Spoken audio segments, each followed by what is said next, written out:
Hi, I'm Jim Hemphill, features writer for IndieWire, and this is the Craft Roundtable for Cinematography, the craft that defines the look and visual language of television. Through light, composition, and movement, our guests create the images that shape how we experience every scene. Our guests today are, from Love Story, Jason McCormick; from The Chair Company, Ashley Connor; from Star Trek Starfleet Academy, Tommy Maddox-Upshaw; from Shrinking, John Brawley; and from The Testament, Greta Zozula. You know, I'm actually gonna start with you, John, because everybody else here is on a show that's in its first season. You're on Shrinking, you've been on with it for a couple seasons. Going into season 3, what was your thinking in terms of the kind of overall guiding principles for the visual style? Each season has its own narrative arc, and it's very clear from the writers, you know, what that would be about. The first season's grief, second season's forgiveness, and the third season was moving on. And it gives you a lot of license, like for the whole of the season, to kind of make changes. You don't have to really live with all the choices that you might have made in a previous season. You can think of it as evolving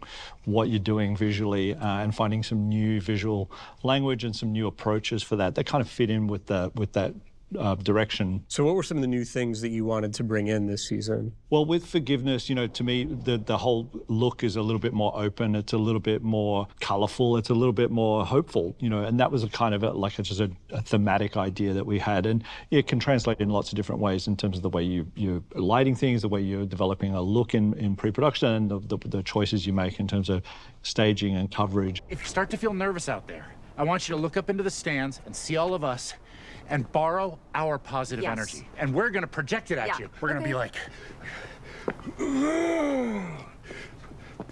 God, what is wrong with you? You look like you're vomiting on her. I know, I heard it.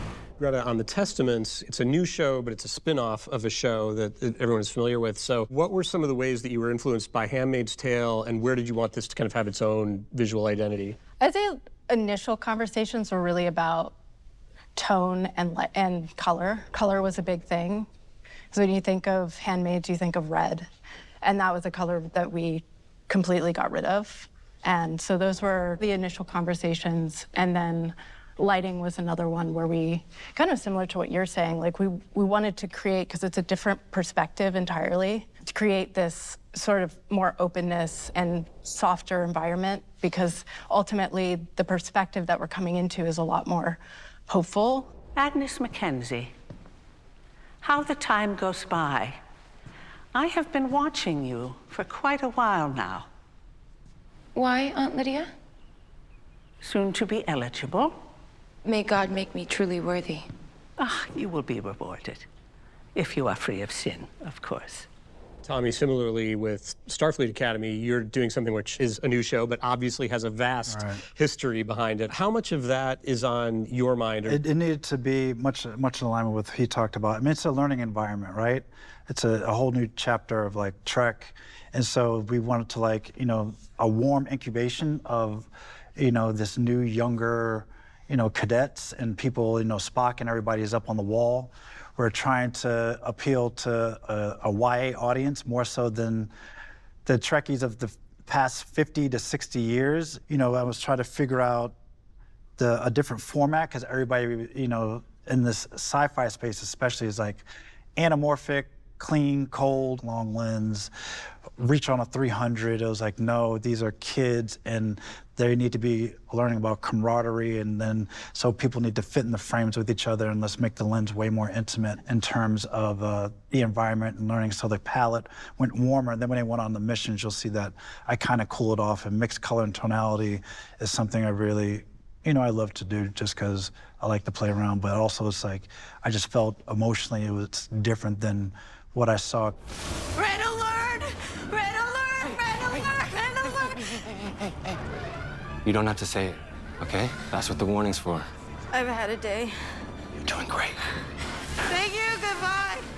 With Chair Company, you're combining some interesting things because it's a comedy, but it almost has this like film noir quality to it. Like for you, what were some of your reference points or influences? All my references were kind of Friedkin, Michael Mann, we're looking at Thief, but we knew that we wanted to take the comedy much more seriously, and if the visuals could kind of ground it in a more serious container, then Tim and Zach's voices could kind of play a little louder. So we really tried to embrace kind of a 70s, 80s thriller look.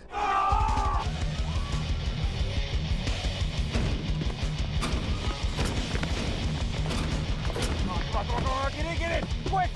Tim can play stronger and louder than the rest of the world, and we didn't need to put anything on top of that. I think we needed to kind of bring it down and bring it a little darker. But it was a little bit more like an indie film. Like, we weren't flying things, we weren't doing cranes. We just didn't have it on the table. So I said, all right, back to the basics. And for me, it was so fun to kind of approach location work very actively, and I got greedy. I was like, I really want to go nuts with the guys. And for me, it was just a TV show where nothing was out of bounds, and I had felt kind of restricted in a lot of TV work where you're sort of beholden to certain things, and it was so fun to just go as nuts as I could. Jason, with Love Story, like, that show, one of the things I love about it is it feels like a movie from the 90s. It doesn't just look like the 90s. And I'm wondering for you, like, what are some of the things you were doing to try to achieve that look? I like to start with a shape. The beginning was 185. So once I knew I was 185, then I just kind of reverse engineered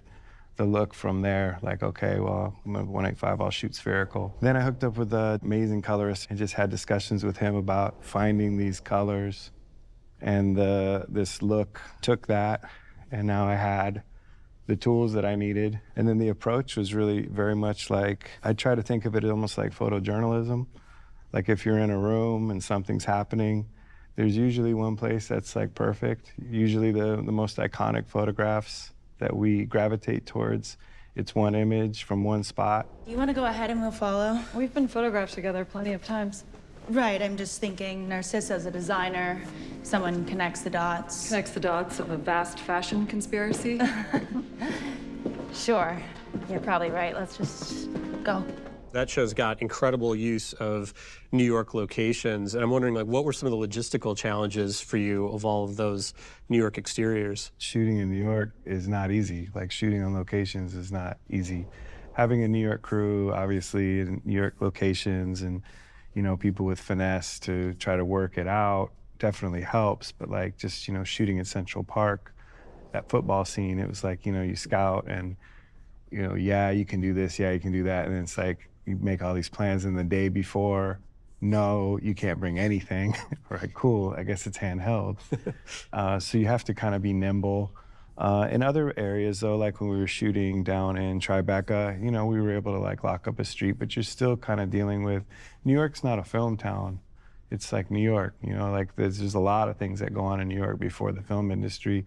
So you're kind of always navigating that. But I think that's also what makes it fun, because there's like this, you know, some of these environments, just people are, they're cussing you out, or you're hearing, you know, someone's fighting, but it makes it so fun, you know, it makes it, I think it gives it that energy that you can't really duplicate on a backlot. Well, I'd be curious to hear from everybody else in terms of how much do you plan what you're doing going in? Like, how precisely are your shots planned out, and how much room are you leaving yourselves to respond to what the actors are doing on the day? We planned a lot. Like, we did a lot of work in prep, in part because we were trying to kind of thread that line with a past season. So we broke down every script. We had shot lists for everything. We had references. We had basically everything, and had many, many conversations about intention and where we were going with, like, we had 3 different points of views that we had to talk about and really figure out that structure. And like in the first episode, we have a shift in point of view. So we're like, how are we gonna kind of deal with that, and what does that mean? And then to your point, it's like you then get to set and hopefully not throw it all out, but you rehearse and you find something on the day in the scene that's even better. But you have like all of this prep that you've done that you kind of lean on and go, oh yeah, that's right, we had these ideas, and like, you know, you can kind of sprinkle those in, but ultimately it's like you find it on set. Trek is just a different beast I had to learn, because depending on which way the camera pointed, it can end up being an additional visual effects shot, which is already accounted for in prep. X amount, depending on the episode and what they wanted, there was a lot of X number of VFX shots. So then for a guest director, who's going to go ahead and decide to turn the camera another way, you can't do that. It's like, so who's paying for it? You know what I mean? Like, because what you don't think is a VFX shot ends up being one, even though, you know, the sets are so gorgeous and this and that, but story-wise, you have to count stuff from prep, which I didn't have to do like accounting with the director before, which is just something different. I had a learning curve. Our main set's 40,000 square feet, 3 stories tall. Yeah, that like atrium thing? The atrium, and then we would add VFX up top, and then like bots running around or something like that. But for the most part, like virtual production was used, the volume wall was used only for like certain things in season 1, like flying a bit and whatnot, but the rest of it was kind of like the actual set design. You know, and then there was like some locations that we did were being to the virtual world, but there was a good amount of season 1 that's like actual set designed by Matthew Davies and like these curvature sets and all this stuff, and we weren't even putting extensions. Just the way he designed it looked like it went forever, and I got to take my hat off to him, and that was one of the reasons why I ended up liking taking on the show, because it wasn't just green screens all the time. Although we barely used green screens except for like little extensions or stuff outside the window, and you know, and that would always have to be a discussion. Is it green screen, projection, or, you know, volume wall? I love what you were saying though about being in the right place for that one moment. You know, I sort of came out of a documentary and shooting on film, and I think the process was always started with listening to know if you should be rolling on something or not. And then if you are rolling, like where would you have to be? Because you're only going to see it once to get everything or to get what you need. And I feel like I take the same process into, you know, when I'm blocking on set as well. You guys sound like you get scripts before you're shooting, and I'm not maybe so lucky. A lot of the time the script changes very rapidly in the last few days as you're approaching the episode, and because of the nature of the way they work with shrinking, a lot of time it gets built on the day with the actors. They kind of add a lot of things. There's a lot of improv that happens as well, and so you sort of have to be just very responsive. It's like jazz to me, like as opposed to symphony where you're sort of planning something out and orchestrating it, and it's got to be, you know, just right for it all to come together. I feel like I've just got to react to what's happening, and I feel like that kind of idea you were saying about just picking that one spot to be with the tools that you have, then that's the kind of right way to do it. I find that it's really a lot to do with understanding the environment. So I always understand the environment. That's my prep. Like this room, okay, I know I'm working with this light or these windows or whatever, you know, the things that the space. The space. And once you understand the space, then it's like, okay, let the actors play, because I think it's just, there's so much discovery to be had, and I feel like I respect the process of having a plan and going in and like, okay, we're gonna have that. Yeah. But the environments that I've been in the last few years, I've been really fortunate to work with people who trust me. And if I have that kind of trust, then it's like, just throw a bag on my head, bring me in the room, take it off. What are the actors doing? And I'm gonna have a real honest response. It's like, it's good to have a plan, but like both of you were talking about, it's also leaving that space for the actors. And I've seen people try to force and reverse engineer into a plan, and you're like, it would be nice if they all stood in a row and looked at each other and said their line, but it's not happening, because even they'll even tell you that they will. Yeah, but the table's curved, so you have to be free. Yeah. For the most part, you'll know the environment. So I know the light's coming through here. It's not Star Trek, so it's like the sun, and it's coming through here, so I don't have to think about things that aren't natural. I'm being motivated by naturalism. Yeah, and it is so true, like scripts do change. So you do make a plan, and then you're like, oh, that scene's gone, okay. And you're emotionally broken then, because you're like held onto your plan.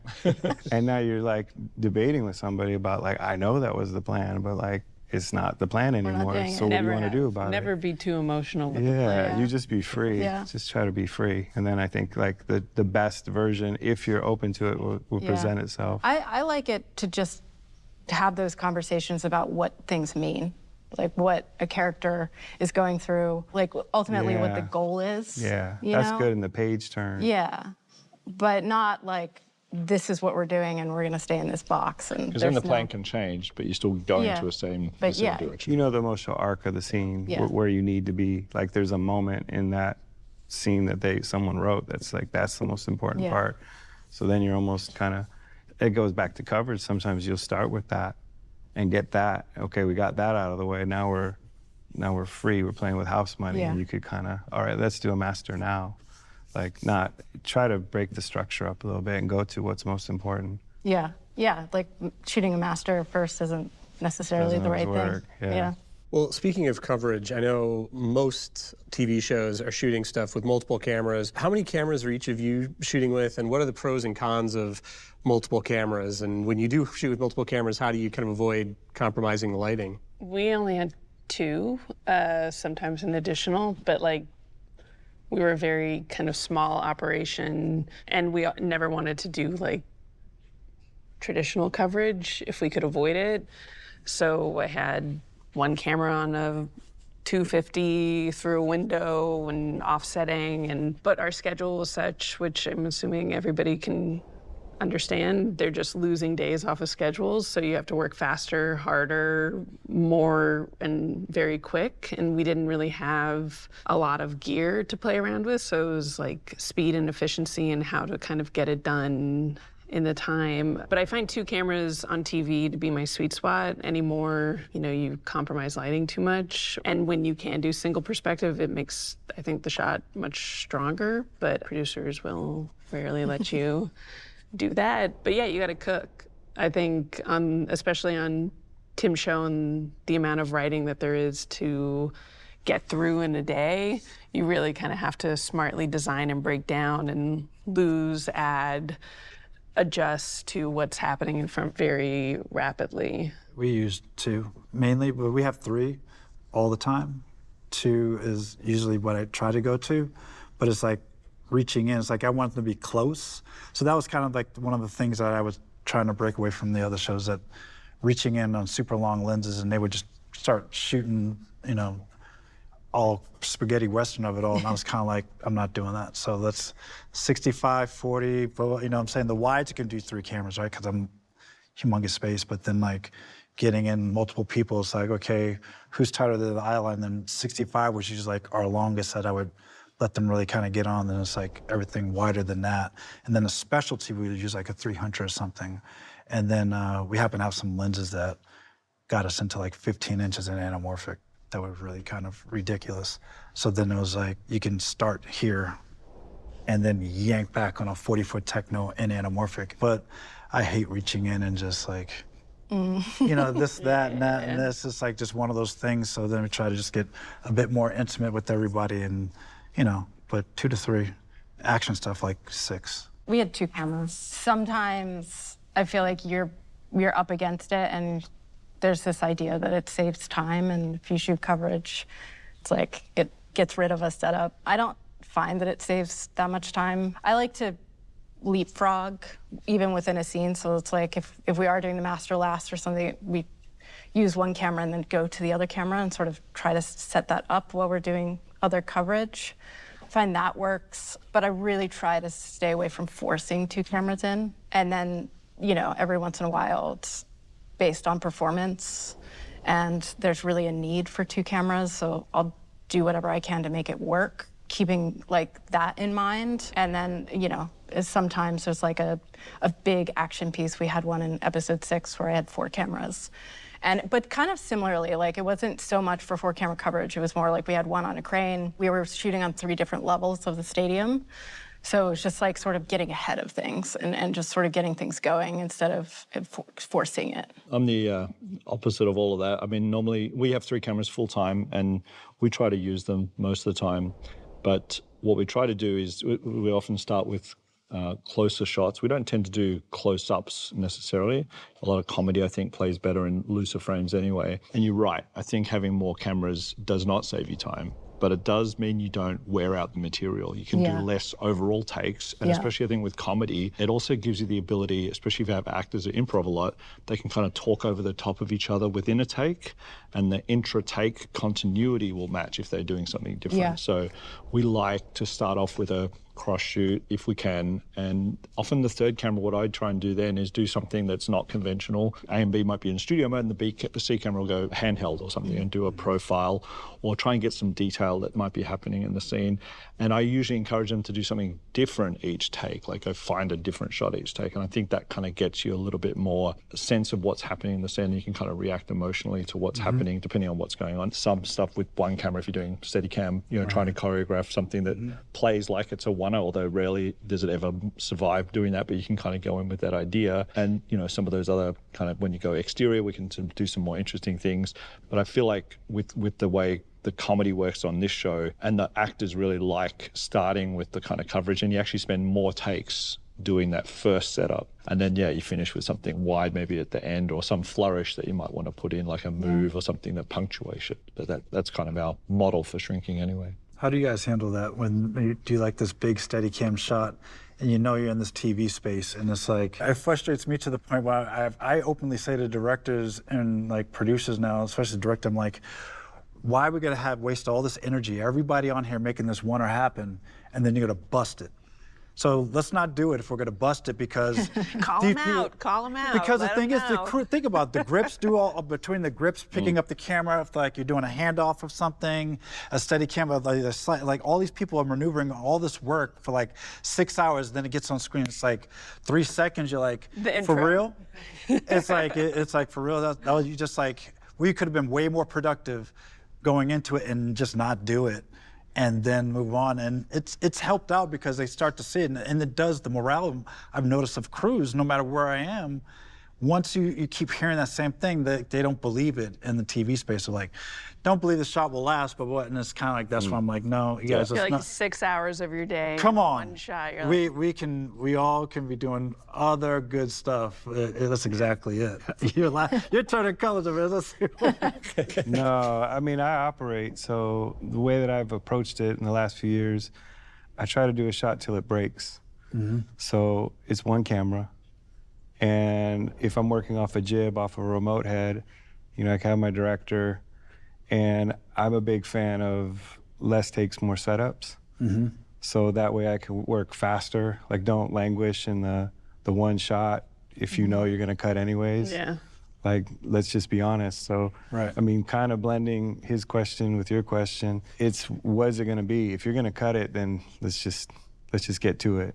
Maybe you start with the meat of the scene and then work your way out. Right. If you're not gonna cut it, then stick to your guns and do the oner. Yeah. Which, I mean, everybody's been there where it's like, yeah, let's do it. And then, somebody might, let's just get one shot. Yeah, exactly. But I mean, that's like, that's part of it. I've learned to like not get emotional about that. This is this format. This is this medium.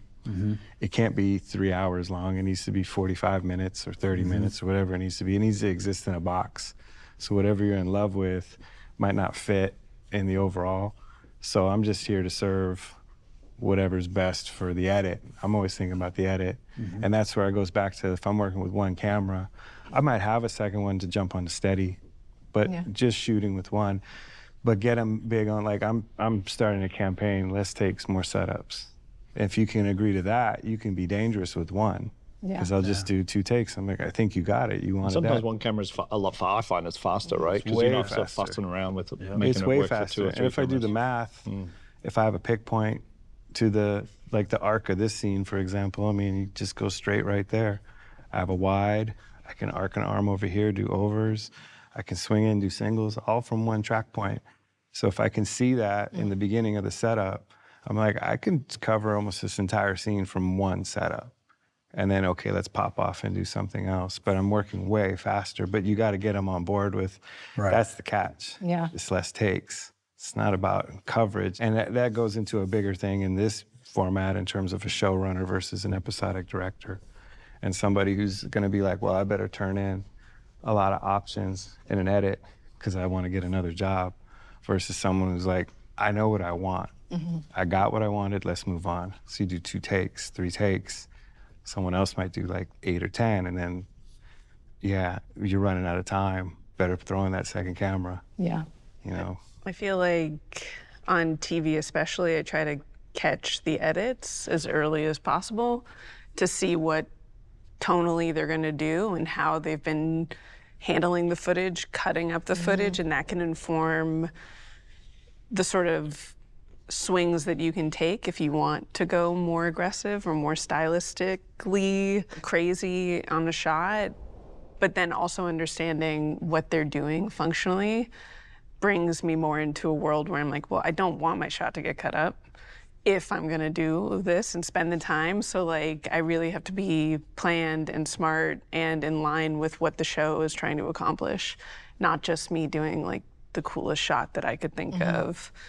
And I think that's taught me a lot. I don't always watch things on movies because like, I feel like I'm in a space in a container and I've made a decision, but on TV, it's such a longer process that you really want to be able to take risks when you want to take a risk and then get through the other coverage like as quick as you kind of can to tell the story appropriately. Prep and more prep. Yeah, I was gonna say, that's where prep really comes in. Keeping that rhythm. I think that's a great note to end on. I mean, I really appreciate you all coming and talking with me today. As I said, I'm a big admirer of all your work, and this has been great, so thanks. Thank you. Awesome.